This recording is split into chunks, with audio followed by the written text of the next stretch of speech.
អង្គុញកាយ5បងអើយចូលឆ្នាំគេជុំល្មមល្មម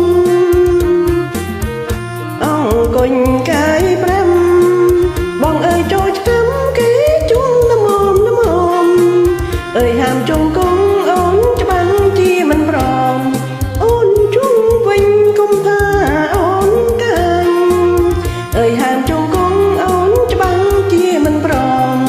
អូនជុំវិញគុំថាអូនកាញ់